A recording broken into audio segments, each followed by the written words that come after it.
orang itu cara berpikir nuruti nafsu, itu yang bahaya. Makanya Quran kritik ara'aita man ittakhadha ilahahu hawa. Orang yang cara berpikir itu nuruti hawa nafsu. Kalau zaman Nabi, zaman sahabat, zaman ulama itu enggak seperti itu. Sehingga cara berpikir itu mudah. Makanya kata Nabi absyiru ya ma'syaral muslimin kata. Kamu harus senang ya ma'syaral muslimin. Allah sekarang buka pintu langit yang sebelumnya enggak pernah dibuka. Dan Allah yubahi bikum malaikata. Dan Allah membanggakan kamu kepada para malaikat. Kenapa? Umatnya Muhammad, umatnya Rasulullah Muhammad SAW, itu kalau sampean kepengen mati setiap saat itu baik, itu resepnya gampang kata Nabi. Addu faridotan wantadzoru ukhra. Jadi Allah memberitahu, ya Muhammad umatmu ini luar biasa. Jadi misalnya tadi kita sholat subuh, ditanya, Bahak kamu sekarang ngapain? Nunggu sholat duhur ya. Setelah sholat duhur ditanya lagi nunggu apa asar. Sehingga faman kanat hijratuhu ila Allah wa rasulih fa hijratuhu ila Allah. Jadi kalau ya sudah ini tak ijazahkan. Kalau setelah sholat subuh nunggu apa? Duhur. Setelah duhur nunggu. Sehingga ketika kita mati itu statusnya penunggu sholat. Tapi kamu kan enggak miskin. Kenapa? Penunggu kaya. Nah, itu enggak masuk surga itu. Penunggu kemapanan. Berarti kan menunggu sesuatu yang seleranya nafsu. Beda kalau penunggu sholat. Berarti kamu di dunia menunggu ritual ibadah. Maka di antara ijazahnya Nabi apa? Addu faridotan wantadzoru ukhra. Melakukan satu fardu. Kemudian kita menunggu tugas berikutnya. Jadi niati saja setelah subuh nunggu apa? Duhur. Setelah duhur, meskipun kita di perapatan. Apa? Nunggu asar. Ya. Tapi ya asar betul. Jangan nunggu tok pas asar. Enggak. Jadi sebetulnya umat ini gampang sekali. Jadi di antara kebanggaan Allah, yubahi itu Allah bangga dengan malaikatnya adalah umat ini adalah addu faridotan wantadzoru ukhra. Melakukan satu fardu, kemudian menunggu fardu yang lain. Dari mengkhidmati kampus, ingin mengkhidmati masyarakat. Dari satu masyarakat lokal Semarang menjadi sampai sekarang, sampai Banjarmasin, Unisula mau bikin kampus di sana, terus gitu. Dari satu tugas ke tugas yang lain. Makanya Islam diajarkan setelah satu tugas selesai, faida faruh tafan sok. Jadi sehingga hidup kita itu dinamis. Dari satu kebaikan menunggu kebaikan lain, dari satu kebaikan menunggu. Sehingga hidup kita ngapain? Nunggu satu kebaikan. Ini sudah masuk faman kanat hijratuhu ila Allah wa rasulih, fa hijratuhu ila Allah wa rasulih. Sehingga bayangkan kalau kita direkam Allah. Gusti kula ampun mati nak dereng sugih. Wis melarat puluhan tahun. Sakit, nunggu sesuatu yang sifatnya nafsu, kok pengen sugih. Sugih tok aja cukup. Tahu buruh wong sing tahu ngenyek ndekne lho, itu kan urung-urung wis dendam. Saya belum mau mati sebelum kaya dan buruhkan orang yang pernah melecehkan saya. Wis ngono akhirnya mati urung sugih. Berarti wis fakir matine hasud. Mau itu ngenes dunia akhirat kan kira-kira seperti itu. Kamu santai aja kalau fakir berarti meringankan hisab karena ada banyak harta. Yang mau dihisab papanya, enggak punya apa-apa. Jadi saya mohon sekali ya, Islam itu mengawal kebahagiaan.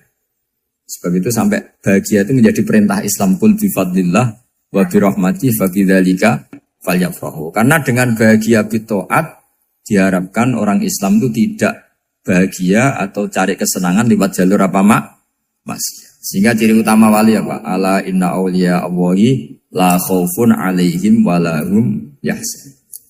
Sehingga ulama dulu itu rileks-rileksnya. Termasuk yang saya ceritakan tadi, Imam Ahmad, Imam Syafi'i. Itu melihat apa saja rileks. Ya tadi kalau disenangi orang ya barokah, punya kawan kebaikan. Nak dineng ya barokah dineng di gedingi tonggo rada utang, ngeranjuk tulung gitu. Jadi rileks saja. Masyhur itu Imam Syafi'i ngendikan waman asaa ilaika faqat atlakoka. Orang yang berbuat buruk sama kamu hakikatnya adalah membebaskan kamu. Atlako itu apa? Membebaskan. Enak gak jadi hidup gitu? Kalau kamu kan enggak, kok gedeng aku salahku apa? Malah kamu ujub tuh, orang kok gak tahu salahnya. Kamu jadi suami, istrinya ngomel, kurang apa saya sebagai suami? Ya kurang banyak, enggak ganteng, enggak kaya, enggak ini. Malah kalau diterangkan malah parah toh. Ya sudah rileks saja. Kalau dia ngomel ya tadi, alhamdulillah dapat pahala tanpa apa? Biaya. Terus ngomel kan butuh energi, paling yang tidak kuat 3 jam. Nanti juga berhenti apa? Terus ambil nilai positifnya. Misalnya ngomel sama suaminya, bagus lah. Kalau ngomel sama tetangga malah kayak apa gitu aja. Udah. Jadi ulama dulu itu gampang sekali melihat hidup. Rasulullah ya gitu, melihat hidup tuh gampang saja. Ketika tanya, ya Aisyah apa ada sarapan? Tidak ada ya Rasulullah, ya sudah saya tak puasa. Jadi enteng saja. Kadang-kadang beliau ingin puasa, ya puasa sunat, ada sarapan nggak jadi puasa. Rileks. Nabi itu rileks. Kalau ngajari kebaikan juga rileks. Nah sekarang itu banyak orang yang karena mungkin kurang baca, Islam itu kayak menjadi aturan yang bengis, yang repot, yang mengekang. Itu tidak seperti itu. Yuridu wa bikumul yusra wala yuridu bikumul usra. Allah menghendaki agama ini mudah. Sehingga ada sahabat di Imami Mu'ad itu baca Baqarah. Sahabat ini pekerja petani, mufarokoh ditinggal. Ketika Mu'ad lapor, ya Rasulullah ini ada orang munafik, tengah-tengah sholat mufarokoh saya ditinggal. Yang disalahin itu tidak yang ninggal tapi Mu'ad. Afattanun anta ya Mu'ad, kami itu tukang fitnah. Masa ngimami petani pakai surat Baqarah? Jadi yang disalahkan ini imamnya. Kalau kamu jadi imam, sholatnya ya yang cepat. Makanya terus banyak orang kecepatan karena tadi. Jadi Nabi itu enteng sekali. Jadi apa ya? Nabi itu beda dengan yang kita bayangkan beda. Nabi pernah ngaji di masjid, kemudian ada tetangga lewat pakai cangkul ke kebun. Semua sahabat gerutu. Ini orang tidak benar. Ada Nabi ngaji ditinggal saja ke kebun, tidak ikut ngaji. Jawabannya Nabi tidak. Itu bagus itu ikut sunnah saya. Kenapa ya Rasulullah? Dia kerja nyari halal. Dan untuk menghidupi keluarganya itu juga ajaran saya. Sehingga yang ngaji ya ajarannya Nabi, yang enggak ngaji karena kerja mencukupi keluarga juga ajarannya Nabi. Segampang itu. Oh, kalau kayaknya kamu kan, wes gak roh akhlak kan gitu. Nabi rileks saja Nabi. Sampai bisa lihat itu di Ihya, di bab Fadhailul Kasbi. Makanya ini penting sekali supaya orang itu berpikir Islam atau mendakwakan Islam itu berdasar sanad ya yang muttasil yang pernah dilakukan Rasulullah SAW. Sesuatu yang dilarang Allah itu pasti mador. Maka untuk melarang seseorang bergantung sama narkoba misalnya atau hal-hal yang bahaya pada fisik, itu satu tentu bagi ahlullah, tentu karena takut Allah. Tapi banyak masyarakat yang memang benar-benar bisa meninggalkan narkoba karena efek buruknya ganja. Bahwa itu mengakibatkan sakau, mengakibatkan tidak sadarkan diri, mengakibatkan kebangkrutan ekonomi macam-macam. Sehingga mereka benar-benar benci sama yang namanya narkoba. Jadi di antara manhajul Quran itu kalau mentakbih, memburuk-burukkan maksiat itu mesti dikritik innahu kana fahisyah. Innahu kana fahisyata wa maqta wa sa'a sabila. Innahu kana fahisyata wa sa'a sabila. Diulang beberapa kali. Sehingga dibutuhkan kecakapan untuk menganggap satu hal yang buruk itu fahsyah, sesuatu yang enggak rasional, sesuatu yang tidak positif, sesuatu yang pasti berdampak negatif. Sehingga kalau misalnya tadi dibacakan oleh Qori, kuntum khaira ummatin ukhrijat linnasi ta'muruna bil ma'ruf wa tanhauna 'anil munkar. Untuk berhenti dari kemungkaran itu satu takbihun litil kal mungkar atau litil kal mungkarat, bahwa mungkarat itu kita cap, kita stigmasi bahwa itu buruk sekali. Seperti Nabi mengajarkan pemuda tadi, masa kamu suka ibu kamu digitukin lelaki lain, putri kamu, bule kamu, bude kamu, sehingga orang ini pikirannya termindset betapa buruknya zina. Sama seperti kita sukses memindset betapa buruknya narkoba, betapa buruknya bahan-bahan terlarang. Begitu juga seterusnya terus pengkhianat dan sebagainya. Tapi problem manusia adalah dia itu akan mencari kebahagiaan atau kesenangan sesaat. Maka caranya gimana? Keinginan senang lewat maksiat ini dilawan dengan nyaman dengan taat. Saya ulang lagi, nyaman dengan taat. Sehingga ulama dulu punya kalimatul munajat, artinya kalimat hubungan pribadi sama Allah yang menjadikan orang itu nyaman. Dan ini yang diajarkan kitab-kitab tasawuf. Kitab tasawuf itu sukses mengajarkan melihat alam raya ini semuanya nyaman, termasuk yang mengecewakan. Itu dianggap nyaman. Saya berkali-kali mengajarkan ilmu ini karena ini musalsal ila Rasulillah SAW. Itu pernah suatu saat Imam Ahmad itu dipanggil sama tetangganya, anak muda. Tentu Imam Ahmad ini orang yang sangat soleh, sangat waroi, sangat tunduk sama perintahnya Allah dan Rasul. Pemuda tadi manggil, ya Ahmad, datang ke rumah saya. Imam Ahmad datang. Setelah sampai ke pemuda tadi, sudah pulang lagi, saya tidak butuh kamu. Pulang lagi. Setelah sampai rumah dipanggil lagi, ya Ahmad, datang lagi. Datang lagi. Oh, saya tidak jadi butuh, pulang lagi. Sampai 3 kali. Dan itu perangai ekspresi Imam Ahmad itu atau ulama lain yang sesoleh beliau itu nyaman, indah.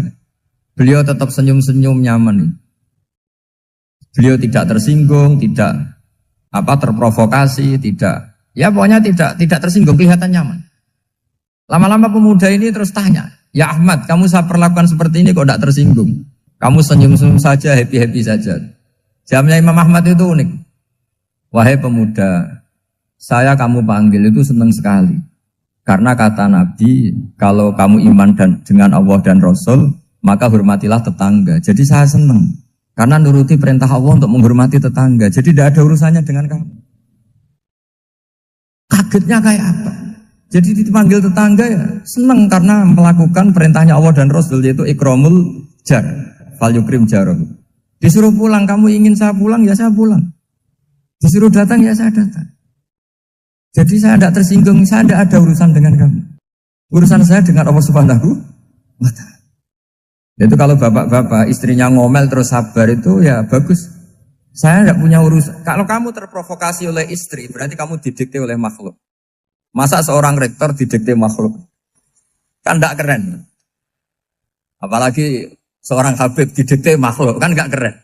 Yang bisa mendikte kita hanya Allah Subhanahu wa Ta'ala. Dan Allah mendikte kita, mengajarkan kita wa ashiruhunna bil ma'ruf fa in karihtuhunna fa asa an takrahu shay'a wa yaj'alallahu fi khairan katsira. Jadi cara melihat istri kita bawel gitu atau cerewet, alhamdulillah ini ada pahala tanpa modal, cukup sabar. Kalau istri kamu sedang mesra, malah mintanya ke mall, malah biayanya tinggi. Murah mana? Dapat pahala dimarahin sama saat mesra minta ke mall. Milih yang pertama kan? Nah ya itu tidak usah modal. Ya gitu aja. Jadi kalau istri sedang marah, bawel, anggap saja ini rezeki. Dapat pahala tanpa apa? Biaya. Nah kalau pas rukun malah nantang ke mall, biayanya malah tinggi. Jadi ulama dulu itu melihat dunia itu happy. Pernah Imam Syafi'i dikasih tahu, orang yang tadi nyium tangan kamu ya, itu di rumah menghujat Anda. Jadi dia sopan hanya di depan Anda, kalau di luar menghujat Anda. Jawabnya Imam Syafi'i lucu. Ya baguslah. Yang cerita ini kaget. Kenapa bagus ya Abu Abdillah? Kalau manggil Imam Syafi'i ya Abu Abdillah. Ya berarti saya masih wibawa, di depan saya tidak berani katanya. Jadi dipandang enteng saja. Jadi kalau kamu, di depan kamu, istri kamu tidak berani belanja, tidak ada kamu belanja banyak. Anggap saja Anda wibawa.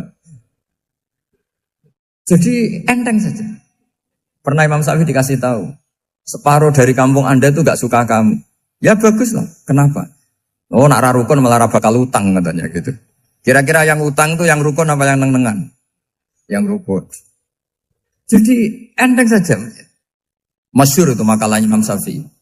Waman asa'a ilaika faqad atlaqaka. Orang yang berbuat buruk sama kamu berarti membebaskan kamu. Kalau saya sedang nenengan sama Habib Hasan Toha Putra, beliau naik Alphard gak nawarin saya sah karena baru nenengan. Tapi kalau sedang rukun malah harus repot mana? Rukun sama ndak rukun? Repot rukun sebetulnya. Jadi Imam Syafi'i itu happy saja. Kalau sedang rukun sama tetangga ya dianggap rukun itu satu kenikmatan. Sedang tidak rukun ya dianggap satu kenikmatan. Jadi orang dulu itu serilek itu melihat dunia. Kalau kita kan enggak, ego. Wah saya ini suami kok dimarahin istri. Wah ini egonya bangkit. Padahal egonya bangkit itu ada kebodohan di situ. Yaitu seorang rektor didikte seorang istri, seorang makhluk. Apalagi kalau Anda daftar wali itu tidak akan jadi wali. Ini wali kok tunduk sama makhluk. Karena didikte apa? Makhluk. Maka Imam Ahmad ketika tetangganya bully gitu ya santai saja, beliau happy. Ketika pemuda tadi eskal janggal. Kenapa kamu gak tersinggung ya Ahmad? Memangnya saya harus tersinggung gimana? Kan tak panggil tidak jadi, tak panggil tidak jadi. Hei pemuda, saya ini tidak punya urusan dengan kamu. Saya nuruti kamu karena perintahnya. Saya senang melakukan perintah Allah, harus berbaik sama kamu. Sampai 3 kali. Ajarkan Muhammad atau katakan Muhammad pada umatmu.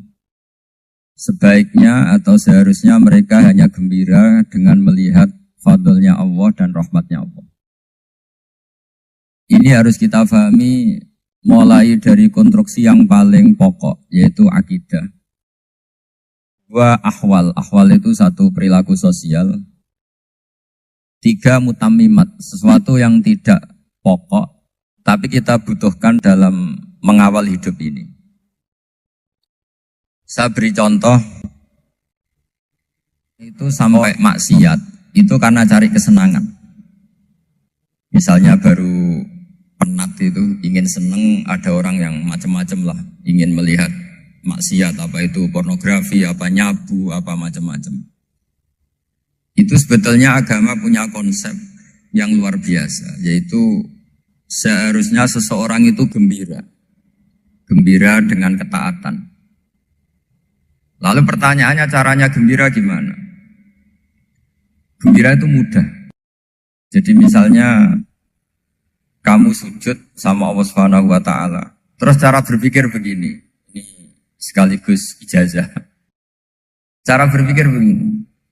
Ya Allah, ini kata Sayyidina Ali, kafani izzan an akuna laka abdan wa kafani fakhron an takuna li rabban. Ya Allah, betapa sialnya saya andaikan saya jadi budak dari makhluk yang sama. Misalnya sampean itu seorang kiai atau rektor atau doktor atau orang terpelajar, kemudian kamu jadi budak atau hamba dari makhluk yang setara. Betapa hinanya saya. Maka kata Sayyidina Ali, ya Allah saya ini cukup bahagia, cukup bangga karena jadi budak, jadi hamba dari zat yang super atau yang maha super. Jadi kok Allah Subhanahu wa ta'ala. Sehingga ada kebahagiaan yang luar biasa karena menjadi hambanya Allah Subhanahu wa ta'ala. Setelah bangga dengan jadi hambanya Allah, maka kita akan malu.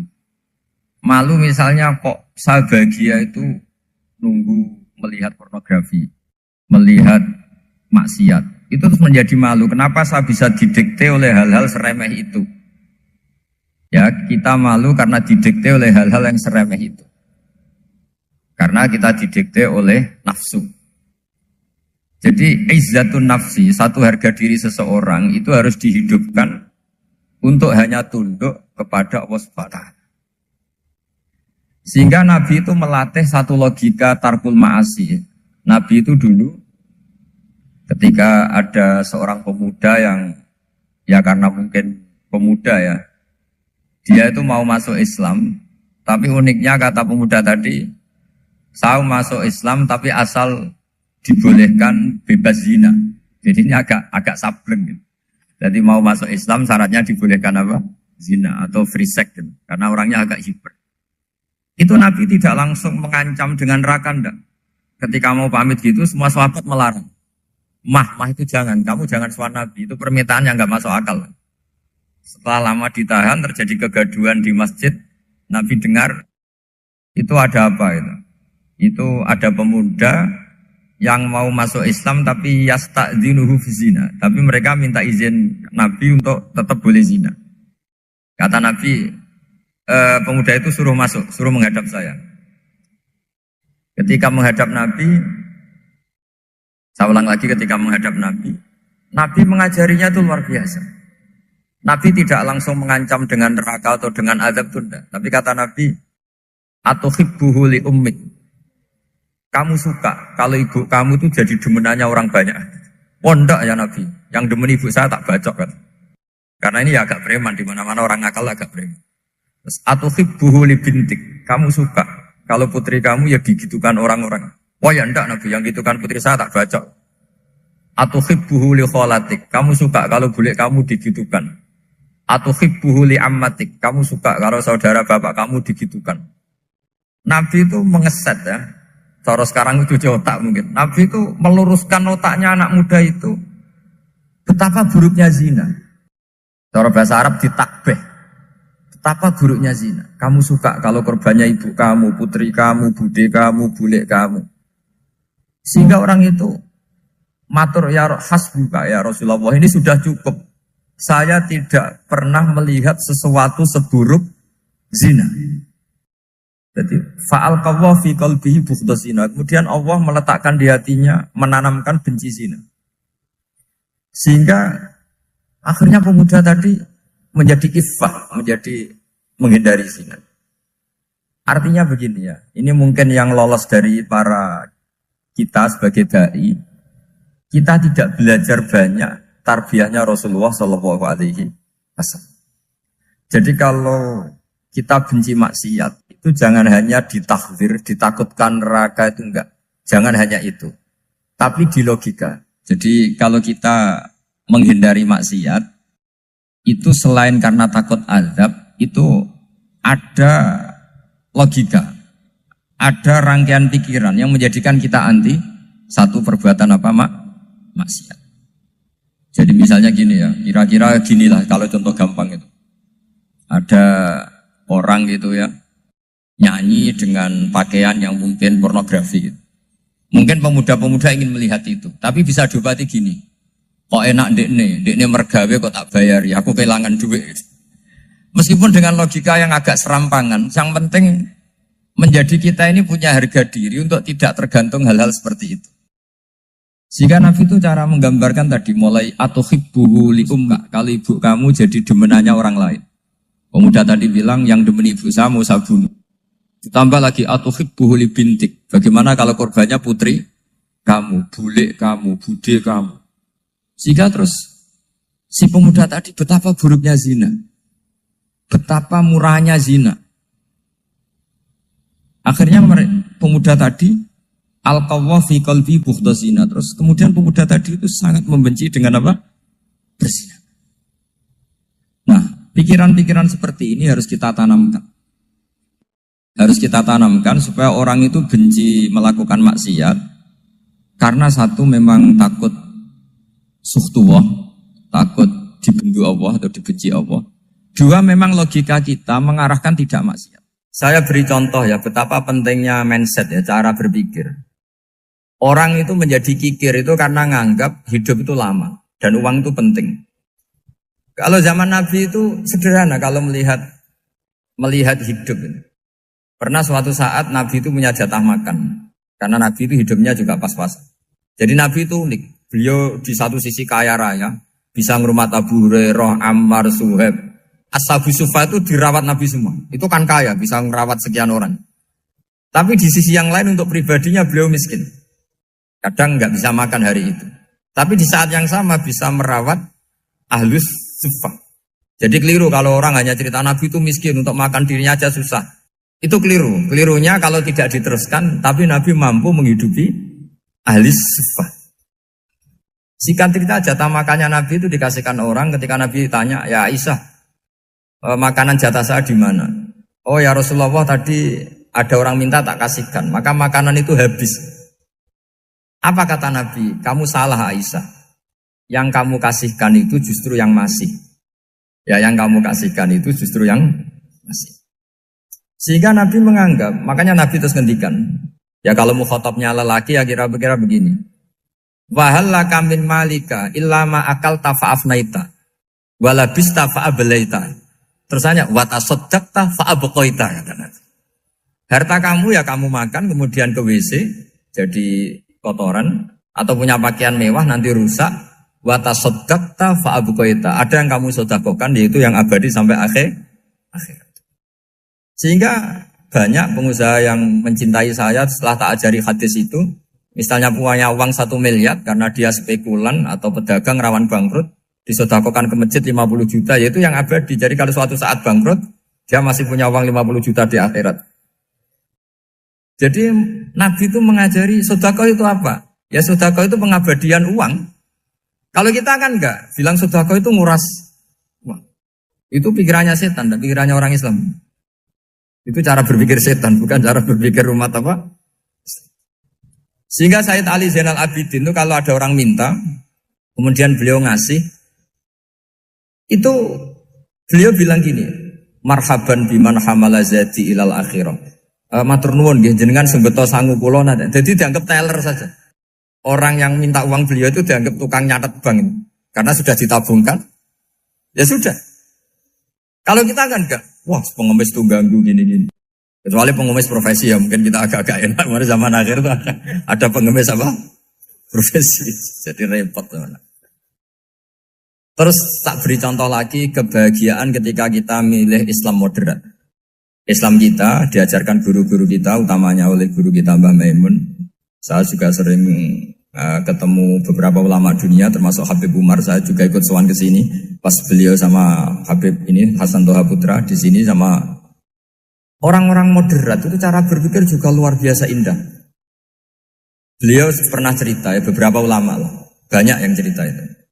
Saya pernah diceritani seorang alim ketika ada orang ekstremis itu mau ngebom di tempat maksiat. Kebetulan yang maksiat itu kebanyakan ya orang Islam. Karena di negara yang mayoritas Islam. Ditanya sama Syekh Sa'rawi. Syekh Sa'rawi itu mufassir top di mana? Mesir. Ini mau tak habisin karena mereka orang Islam kok maksiat terus. Terus ditanya sama Imam Sa'rawi.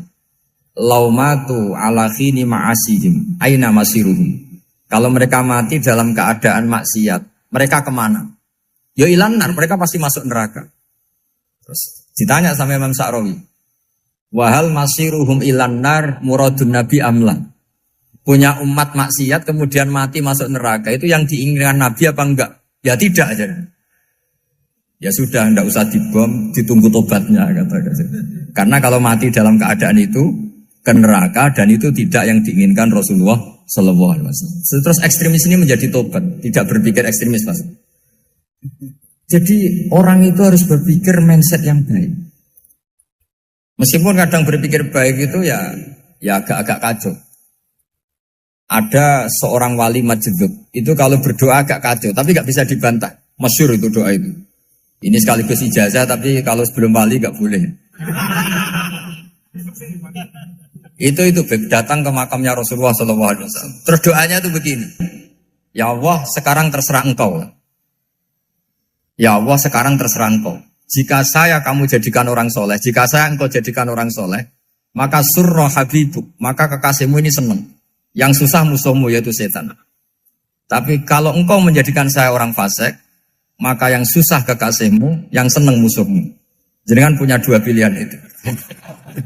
Wah itu kan doa tapi kayak teror itu. Ya jadi berdoa di Raudhah. Wah itu mesti mandi itu karena agak-agak maksa Tuhan itu.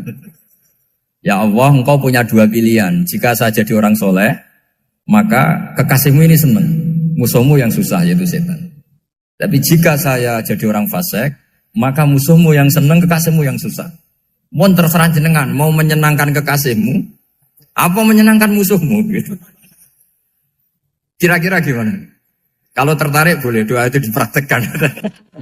Tapi kayaknya kalau copy paste itu gak keren. Apa? Jadi dulu orang itu muamalah sama Allah dan Rasul itu rileks. Rileks itu nyaman karena ya tadi kul bi fadlillah wa bi rahmati fa bidzalika falyafrah. Sehingga Imam Izzuddin bin Abdissalam itu ngendikan innalladzina yarmunal muhsanatil ghafilat. Di antara kebaikannya ibu-ibu atau mbak-mbak ini harus berstatus ghafilat. Perempuan-perempuan pelupa. Ghafilat itu pelupa. Pelupa dari kenikmatan maksiat sehingga mereka dengan taat. Misalnya ada ibu-ibu atau mbak-mbak atau juga bapak-bapak tahajud, kemudian nyaman dengan tahajud itu. Kira-kira terbersit enggak ingin maksiat? Enggak kan, karena sudah nyaman dengan tahajud, dengan taat. Maka dibutuhkan kenyamanan dalam beribadah. Sebab itu ala bidzikrillahi tatmainnul qulub. Makanya saya termasuk kiai yang setiap ngaji itu happy, seneng. Karena ini untuk kampanye, seneng dengan ngaji, dengan taat itu sudah luar biasa. Kayak apa kalau mereka senengnya kalau nunggu melakukan maksiat.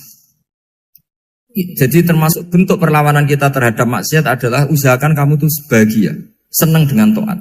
Istiqnas billah, mu'anasah billah, farah billah, itmi'nan tumaknina billah. Sehingga ini mencukupkan kita tidak berkebutuhan maksiat. Meskipun kita ya manusia, pasti suatu saat atau sudah pernah maksiat. Serasa diceritakan lah, itu mesti gitu. Lah orang-orang dulu itu orang yang sukses mengelola bahagia ma'allah wa billah walillah. Jika wali-wali dulu itu jadi wali itu tidak mesti karena ibadahnya banyak, itu enggak. Mereka orang yang ibadahnya itu biasa. Biasa-biasa sekali. Ulama-ulama dulu ibadahnya biasa sekali. Tapi qulubuhum ma'allah, hatinya itu ma'allah. Itu ada seorang wali, itu jadi wali, Umar bin Abdul Aziz, yang dikenal khamisul khulafa. Khamisul khulafa.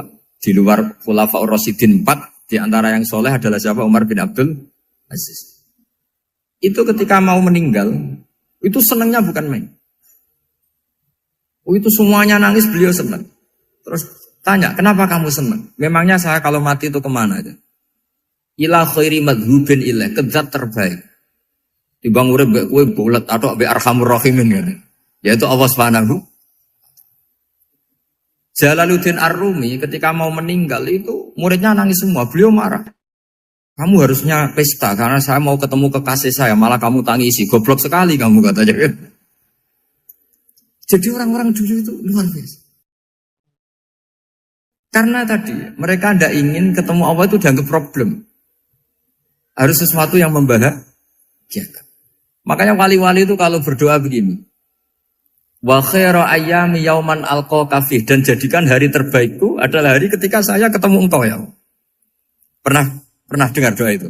Wa khairu ayyami yauman alqa kafih, dan hari terbaikku adalah hari saat ketemu engkau. Aman kan enggak? Sampai mati ku wedi. Saya tidak tahu wedi dosa apa wedi Israel apa wedi malaikat siapa? Mungkar Nakir. Sebenarnya tidak perlu seperti itu. Karena cara pandang Nabi itu ini bisa dipraktekkan. Kalau kamu orang baik, mati artinya apa? Ya baik. Karena husnul khotimah. Kalau kamu orang yang buruk, itu kata Nabi, anggap saja mati itu akhir dari keburukan kamu. Nak kowe urip terus malah maksiat terus. Maka Nabi itu kalau ngajari kita berdoa gini, Allahumma ij'alil hayata ziyadatan li fi kulli khairin wal mauta rohatan li min kulli syarri. Ya Allah, kalau saya hidup ya anggap saja ziyadah fi kulli khairin, berpotensi nambahi kebaikan. Kalau saya mati anggap saja ini akhir dari segala keburukan. Maka saya berkali-kali banyak tradisi ulama-ulama NU, ulama-ulama pesantren, ya ada hanya NU, pokoknya ulama-ulama alim. Itu kalau ada orang mati, orang nakal gitu mati, ini saya gitu. Itu hadirin mesti gak terima. Wapi enang itu wong wakal. Tapi dipaksa sama kiainya, saya gitu. Lama-lama dipaksa. Saya gitu. Padahal yang hatinya kiai, wis ra iso maksiat meneh, wis saya gitu. Karena dengan mati berarti saya sudah tidak bisa maksiat lagi. Jadi Nabi melihat hidup dan mati itu segampang itu. Kalau al-hayata ziyadatan li fi kulli khairin wal mauta rohatan li min kulli syarr. Coba kita ke depan itu kan ada potensi zina, potensi korupsi, potensi maksiat. Yang bisa menghentikan potensi itu apa coba? Mati ya, udah pinter ya. Sudah maju berarti. Berani mati? Berani. Tapi jangan di sini ngel-ngelo panitia. Artinya yang selama ini kita risau dengan kematian, dengan apa? Nabi ngajari kita tadi. Allahumma ij'alil hayata ziyadatan li fi kulli khairin wal mauta rohatan li min kulli syarr. Ya Allah, jadikan hidup ini sebagai bekal menambah kebaikan, dan suatu saat kalau saya mati, semoga itu akhir dari segala keburukan. Jadi artinya Nabi itu ngajari kita itu positif terus. Sama seperti ulamanya tadi. Nak lagi rukun mbek tonggo ya sanggep ae kanca keapian. Nak nenengan ben ra utang ngoten. Dadi pokoknya penak terus itu. Nak bojo lagi ngamuk alhamdulillah gak ngajak blonjo. Nak pas rukun ya alhamdulillah kok lagi rukun. Jadi gampang semua. Makanya ada seorang alim itu ngendikan begini, ada yang tanya. Saya tuh dulu ketika kaya, teman saya sering main ke saya. Setelah saya miskin gak ada teman-teman yang ke saya. Dikira si Habib ini kebetulan orangnya Habib itu mendukung keluhan dia. Ternyata enggak. Si orang alim itu bilang gini, malah bagus toh gitu. Kowe wis melarat buruhe wong. Ya sudah kamu miskin buruhnya orang lain. Misalnya tukang manol di pasar atau tukang becak. Kemudian teman-teman kamu datang, malah kamu malu tuh jadi tontonan. Bagus kalau mereka lupa, pas kamu miskin enggak ada yang lihat katanya. Jadi apa ya, dianggap enteng saja gitu. Akhirnya orang ini gak jadi ngeluh. Selama ini kan kita ngeluh ya, ketika miskin teman-teman gak datang. Coba kalau mereka datang pas kamu buruh bikin foto di orang lain. Mantan bos buruh, malu gak?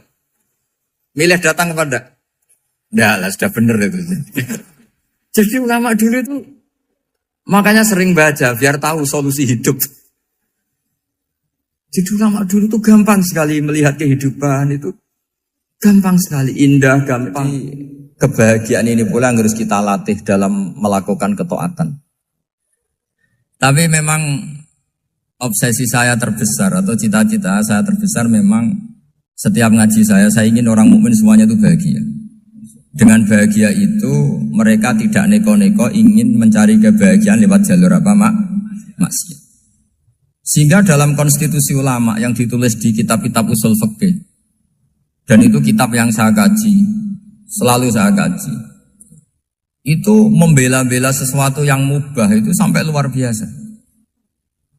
Karena melihat mubah itu, misalnya Anda tidur itu berstatus mubah. Anda bermain catur berstatus mubah. Anda rileks sama teman jagongan semalam dengan teman rektor atau dosen atau yayasan itu, melihatnya bukan mubah tapi tarkul maksiyah. Misalnya saya semalaman asik Musamaroh itu jagungan malam sama Habib Toha Al-Munawwar. Itu awang hitungnya bukan, wah ini jagungan ngalor ngidul tidak penting tuh enggak. Malam itu bahak tidak ke dugem, tidak ke tempat maksiat. Sehingga ada ulama yang mengatakan mubah itu enggak ada. Saya ulang lagi, mubah itu enggak ada. Kan umumnya ulama bagikan wajib, ya kan, haram itu. Terus diantaranya mubah, sunat, makruh. Ada ulama yang mengatakan mubah itu tidak ada. Kenapa? Logikanya begini. Itsma min mubahin illa wa yatahaqqaqu bihi tarku haramimma. Karena tidak ada mubah yang Anda lakukan kecuali saat itu pasti ditinggalkannya sebuah keharaman. Misalnya Anda sedang jagungan sama istri di luar, di rumah. Asik di rumah semalaman. Mungkin bahas hal-hal yang ringan. Mungkin melihat sinetron atau apalah yang ringan. Tapi di situ terjadi Anda meninggalkan ke tempat-tempat maksiat. Sekarang ninggal maksiat itu wajib apa mubah? Wajib. Padahal Anda sedang melakukan mubah. Nah itu dicatat oleh Allah itu tarkul haram, meninggalkan keharam. Jika masyhur dalam cerita wali-wali itu, Abu Yazid yang seperti itu ibadahnya pernah tanya, ya Allah lalu yang makomnya orang seperti saya siapa? Karena beliau semalaman ibadah terus. Sama Allah dijawab, ya yang tidur di pinggir kamu itu. Abu Yazid, lu kok bisa ya Allah? Dia kan tidur terus. Ya kan dia tidur berarti meninggalkan keharaman. Ngomong sing potongan tukang maksiat, itu apik turu apik melek kira-kira. Apik turu. Timbang sama nak melek pola wis turu ae kira-kira gitu. Jadi enggak usah dipaksa tahajud, dipaksa qiyamul lail itu. Iya kalau qiyamul lail. Kalau dapat informasi, kesini ikut saya, terus katut kan repot. Jadi perlawanan terhadap maksiat itu sebetulnya gampang dalam Islam. Karena tadi, nggak ada sesuatu yang mubah, kecuali saat dilakukan berakibat meninggalkan keharaman. Mudah sekali. Jika banyak orang jadi wali itu karena melakukan mubah. Itu ada orang jadi wali itu karena sering makan. Ya makan-makan biasa itu. Karena ketika makan, ya Allah, betapa doifnya saya. Katanya saya presiden, katanya saya rektor, saya kiai. Ternyata kalau nggak makan tuh lemes. Apa hebatnya makhluk yang bergantung makhluk yang lain, yaitu makanan. Nah karena seperti itu terus dia al-laja ilallah, terus dia sungkeman ning Allah. Betapa lemahnya saya. Sebab itu ketika Quran mengkritik dan dengan tanda kutip kemungkinan Tuhannya Isa bin Maryam, itu ngeritiknya sederhana Quran itu. Mal masih ibnu Maryam illa rasul qad khalas min qablihir rusul wa ummuhu siddiqah kana yaqulanit ta'am. Isa itu tidak Tuhan, wong dia makan. Kamu kebayang enggak misalnya punya Tuhan, wah tadi Tuhan mampir ke rumah saya, dia lemes. Setelah tak kasih makan sehat lagi gitu. Itu kan enggak kebayang. Tapi Tuhan marung di rumah saya, lemes tak gratisin, kayaknya enggak punya uang gitu. Setelah makan wah gairah lagi. Kebayang enggak punya Tuhan seperti itu. Sehingga Quran kalau gojlok sederhana, karena yakulanit ta'am. Sehingga wali-wali itu kalau makan itu sadar lemahnya dirinya, betapa dirinya tergantung makanan. Sesuatu yang tergantung itu artinya tidak hebat, tidak Tuhan. Jadi untuk menjadi wali, untuk menjadi dapat ridhonya Allah itu sebenarnya sederhana. Termasuk ada cara jadi wali yang agak kacau, tapi ini ya benar, asal niatnya benar. Misalnya Unisula besar, ya kurang besar lagi. Kita sudah punya uang, kurang banyak uang lagi. Itu Nabi Ayub, itu kan seorang nabi. Pernah diuji, oh ini ada di Sahih Bukhari. Nanti kamu tanya, hadisnya Sahih enggak? Ini ada di Sahih Bukhari. Kadang orang kota itu aneh. Enggak ahli hadis tapi tanya, Sahih enggak? Padahal andai kan dibodoni Sahih, ya ngandel saja. Jadi kadang ya aneh. Oh enggak tahu kok tanya. Itu Nabi Ayub itu sudah kaya, pas itu sudah kaya. Bukan cerita yang masih miskin, memang sudah kaya. Beliau di kamar dihinggapin satu belalang dari emas. Setelah belalang itu dikejar, ternyata yang jenis itu banyak, semuanya dari emas. Ngambil sana sini, ini yang kesak ini dipenuhin, saku ini dipenuhin, sampai banyak. Sama Allah digojlok. Kamu itu Nabi saya. Kenapa kamu mengumpulkan harta sebanyak itu? Kamu itu Nabi saya kok rakus? Jawabannya, ya Allah, siapa yang bisa kenyang dari rahmatmu? Ya, jadi kalau kamu punya uang 1 miliar, kok ingin 1 miliar 100, ingin 1 miliar 200, itu cara ngitung bukan uang. Ya Allah, siapa yang bisa kenyang dari rahmatmu? Karena rahmat Allah tidak terbatas, sudah Gusti tenang saja. Meskipun saya gini, rahmat Anda tidak akan habis. Sehingga waroi ada ilmunya, tomak juga ada ilmunya. Termasuk ragus itu juga ada ilmunya. Misalnya begini, ini contoh ragus yang ada ilmunya begini. Ini saya beri contoh. Mungkin yang boleh niru orang-orang soleh, kalau nggak soleh jangan. Imam Syafi'i ini cerita nyata. Imam Syafi'i itu dulu ketika ngaji masih muda itu nggak suka sama guru yang kaya. Kebetulan dia punya guru miskin terus. Namanya Sufyan As-Tsauri, itu miskinnya Masya Allah. Sufyan bin Uyainah juga miskin. Jadi dia miskin, punya guru miskin terus. Sehingga idolanya ya sama guru-guru yang miskin. Suatu saat guru-guru ini menyarankan dia ngaji Imam Malik. Imam Malik itu kaya raya. Itu babutnya Imam Malik, kalau diinjek, itu mata kakinya tidak kelihatan, saking halusnya. Kalah, Indonesia kalah. Imam Malik itu gaya. Kalau ngaji di kursi tinggi, terus pakai bukhur itu, pakai jubah Arab yang mahal. Pokoknya mewah kali Imam Malik. Terus dia mulai ini kiai kok kaya.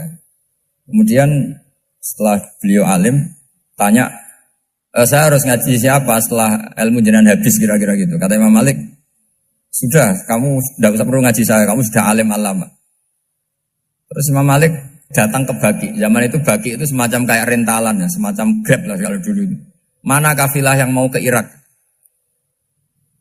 Ya sudah terus. Oh kita mau ke Irak. Ini antar ke Muhammad bin Hasan As-Syaibani. Itu dibiayai sama Imam Malik. Grabnya ya dibayarin, itu kafilahnya itu ya dibayarin. Imam Syafi'i disangoni surrotan min dhahabin. Jadi satu kepes uang dikasihkan. Itu pernah tak hitung semurah-murahnya itu sekitar 60 juta. Imam Syafi'i mulai mikir, kiai yang saya kritik lomo, sing kiai miskin tak puji, gak pernah ngamal kan, tentu orang miskin. Setelah datang ke Muhammad bin Hasan As-Syaibani, beliau itu pakar usul fikih, muridnya Abu Hanifah. Beliau al-usuli, pakar usul fikih. Itu Muhammad bin Hasan As-Syaibani itu kalau ngitung emas, itu di ruang tamu. Uangnya miliaran, emasnya banyak. Dari kota ini dipindah ke kota ini. Mas, kalau ngitung di ruang tamu. Bukan di kamar, di ruang tamu. Imam Syafi'i tambah kaget. Imam Malik kayak gitu sudah soal malah ini kaya raya. Setelah Imam Syafi'i kelihatan kaget, digojlok sama Muhammad bin Hasan Asyibani karena beliau senior. Atak jabu min hadza, kamu aneh melihat ini? Iya. Kenapa? Ulama kok kaya raya. Terus kata Muhammad bin Hasan, ya sudah, uang ini tak kasihkan orang-orang fasik, binti gue demenan, gue nyabu, gue macam-macam. Oh jangan, nanti dipakai maksiat. Oh jenengan mau sing suka. Semenjak itu Imam Syafi'i rubah. Jadi kalau kampus ini ingin akreditasi A, ingin mulia, ingin apa, kamu ridho. Kalau yang punya prestasi seperti itu adalah orang-orang fasik. Ridho enggak? Enggak kan? Maka didoakan ini. Nah itu namanya berpikir secara usuli. Kamu jangan hanya nuruti karena berpikir waroi terus kamu benci kekayaan. Kan tidak bisa seperti itu. Karena pangkat dan kekayaan ketika dikelola secara kesolehan maka akan menjadi energi positif yang luar biasa.